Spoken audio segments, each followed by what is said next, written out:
Following the Great Depression would be a huge historical event known as World War II.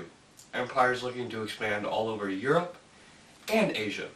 But what if you wanted to expand your empire too far? The Japanese did exactly that. The Imperial Japanese Empire looked to expand in the Pacific.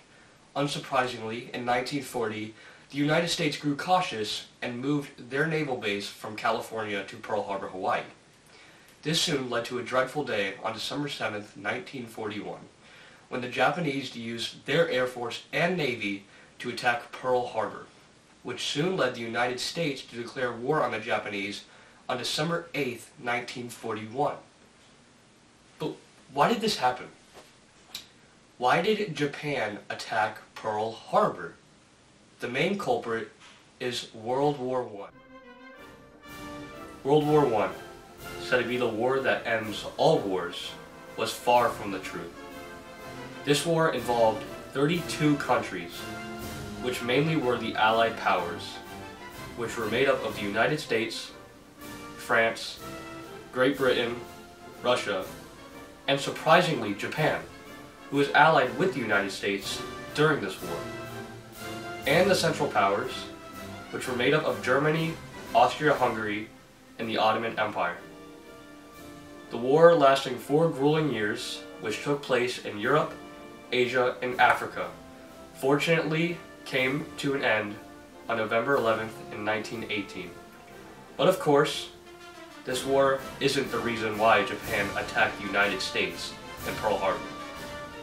It was caused by the Treaty of Versailles that officially ended the war, which was mainly written by leaders from the United States, Great Britain, and France.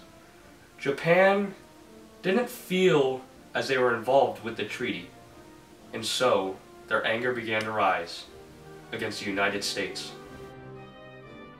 The Treaty of Versailles was a spark of hatred for the Japanese against the United States and its allies. And of course, Japan being the empire it was, it always wanted to get their hands on more. And more it got. The empire controlling Korea, Japan tried and struggled to gain control of China, which would be known as the Second Sino-Japanese War. With China being an ally of the United States, this caused further tensions to arise between Japan and the United States. And to add on to this tension, the Japanese began expanding into smaller islands in the Pacific for oil. And again, the United States moved their naval base from California to Pearl Harbor. This ultimately stopped the Japanese from expanding anymore, or they would face an impending threat from the United States Navy. As I have said earlier, the Japanese Empire, being the empire it was, looked to attack the United States in Pearl Harbor, mobilizing 28 ships, 28 submarines, and 414 aircrafts towards the naval base. The surprise attack on Pearl Harbor would start at 7:53 a.m. on December 7th, 1941. The Japanese would inflict heavy damage on the United States Navy, which included 4 sunk ships, which involved a well-known ship known as the USS Arizona, 188 destroyed aircraft, and 2,335 military deaths, with an added 68 civilian deaths. The surprise attack, later ending at 9:55 a.m., left the United States as a whole devastated, and the naval base destroyed.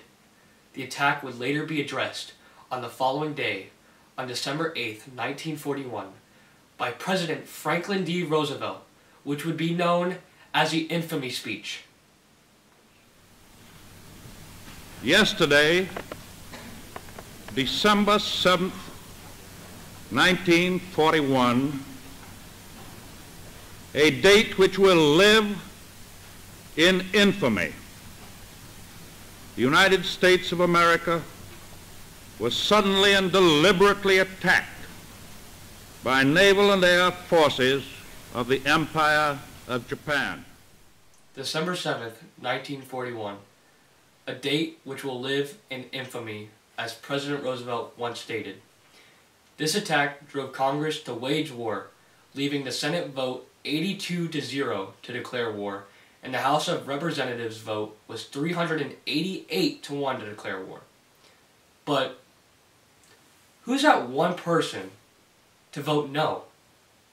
That was feminist activist Congresswoman Jeannette Rankin. Aside from that, the United States declared war on the Japanese and their allies. The first campaign that the United States fought in was in North Africa alongside the British Commonwealth and France against the Italians and Germans. Following, in 1942, President Roosevelt signed off on Executive Order 9066 for the relocation of Japanese Americans to internment camps on the West Coast in fear of any Japanese spies. Throughout the war, the United States continued to fight those nations in Europe, but also fought the Japanese in the Pacific to take back their territories they controlled, such as the Philippines and Midway. The war ended in Europe on May 8, 1945, but the fight did not end in the Pacific, where the war lasted for another 4 months against the Japanese and the Americans. The American military continued to win battles in the Pacific, and when the military realized that the Japanese had no plan to surrender anytime soon, it came to a couple of options.